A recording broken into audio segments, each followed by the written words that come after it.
Hello and welcome to my next NAP. NAP stands for Nonprofit Auditor Points, and I'm Irina Ryshkova, your nonprofit auditor. I designed these NAPs to help nonprofit communities. It's not authoritative videos, they just simply me sharing my experience with nonprofit community. Let's do it. And today I want to talk about donor advised funds. Nonprofits often receive letters from the donors saying we are donating via donor advised fund. The funds typically have their specific names, but they are representing donor advised funds. Or they will be saying that we're recommending a grant through donor advised fund to a nonprofit. These statements sound very encouraging, and nonprofits jump and record them, they rely on them, and they count them as a revenue. Should they? They should not. Let's unwind it. See what donor advised funds mean. Nonprofits need to understand the donor advised fund are not controlled by a donor. Once donor contributes money to DAF sponsor, it could be Fidelity, it could be Schwab, Vanguard, but there's so many different DAF organizations. They might have very specific names. When the donor gives money to DAF, donor gives up all and absolutely all legal rights to the funds. They have no control to the funds. Once donor gives funds to DAF, which considered sponsoring organization, they completely give up 100% of any rights over these funds. Donor can advise or suggest or recommend DAF how to use them, but the DAF does not have to listen. To give you an example, if you have children, grown-up children who are independent, live far from you independently, can you control them? No. Can you advise, suggest, recommend them to do something? Sure. Do they have to listen to you? Absolutely not. Can they? Do they? Some children do, some children don't. So you as a parent no longer controlling an adult child. They're same here. If a donor gave funds to DAF, they lost all control.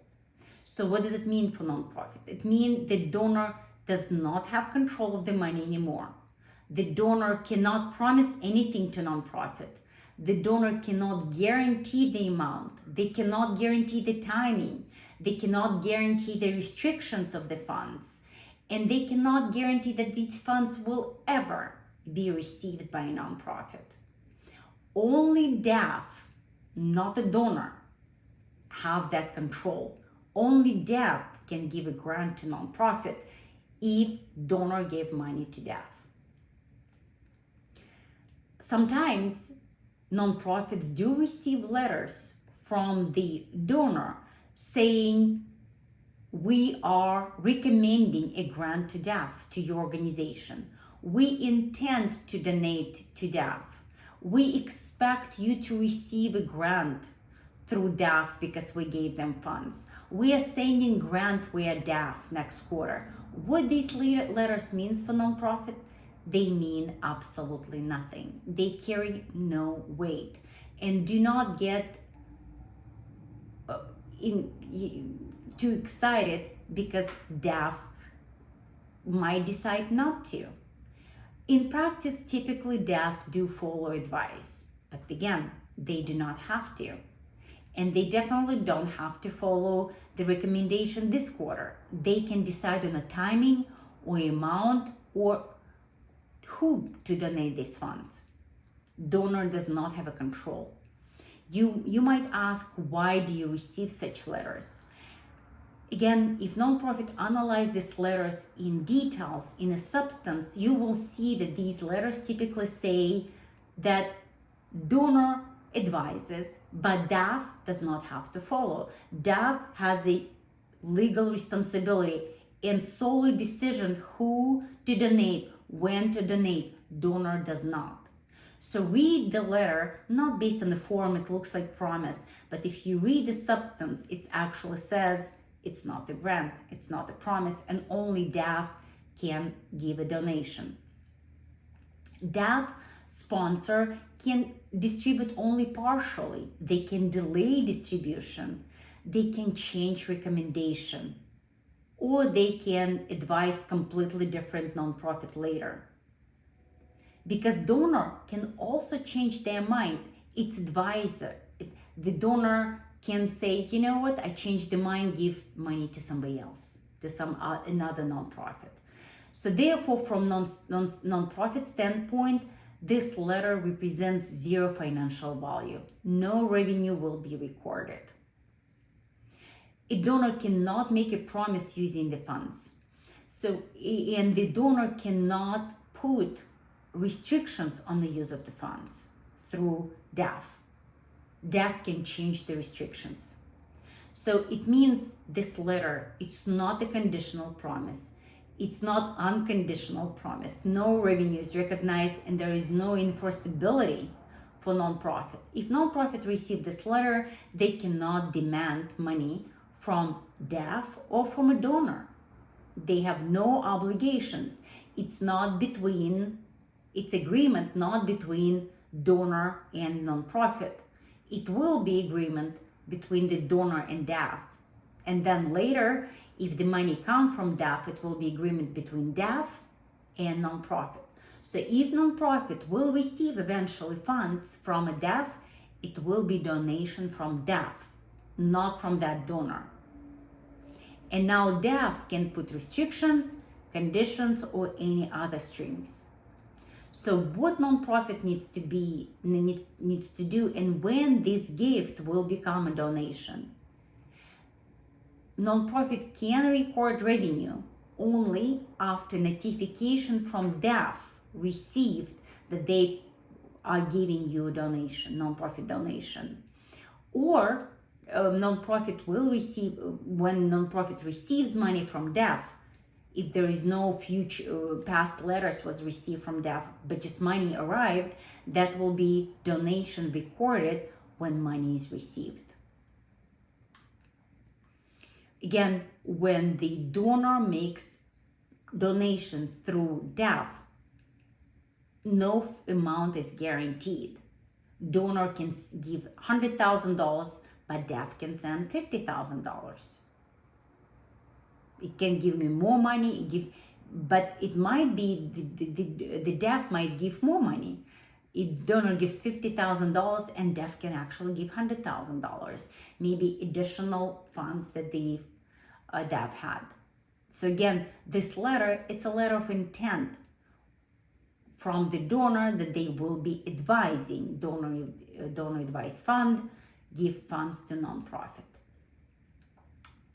Going back to my previous snaps, nonprofits needs to analyze any letter that received for its substance, not for the form. Even if it says gift to nonprofit, even if it's asked nonprofit to sign at the bottom, even if it has all these legal information listed. But if you read it and it's not really promised directly from the donor, nothing needs to be done.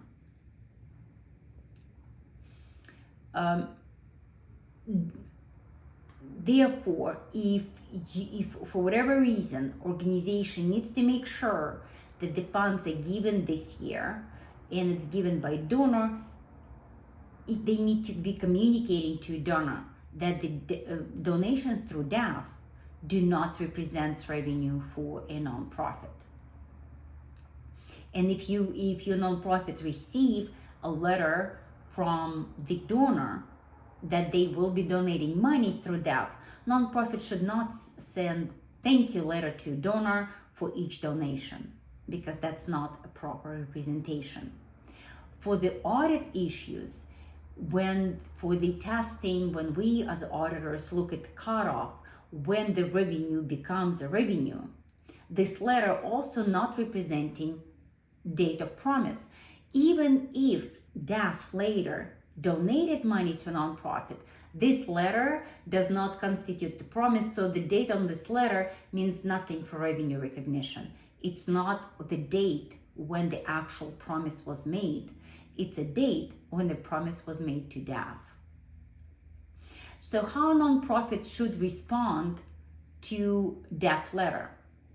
Nonprofit can be polite, gracious, and say thank you very much for recommending a grant to Donor Advice Fund. We appreciate your continuous support.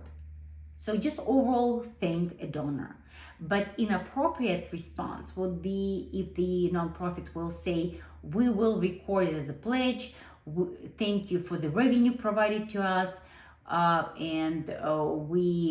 We're very happy for this additional revenue this year. Anything that will reflect something that nonprofit recognizes its revenue, that would be a wrong response. Just to summarize, DAF letters, the letter that when they sent by donor who make a donation through DAF, represent absolutely nothing for nonprofit. And a donor letter on email indicated that they will donate via donor advance funds means nothing for financial reporting. Why? Because it's not a promise, it's not a pledge, it's not a commitment, it's not enforceable, it's not guaranteed, therefore it's not revenue or asset. When nonprofit receive money through DAF, only DAF as a donor can put any restrictions, any condition, and make any promises to nonprofit that are enforceable. Thank you so much. Hopefully that was useful. Looking forward to see you for next snap. Be safe and have a wonderful day.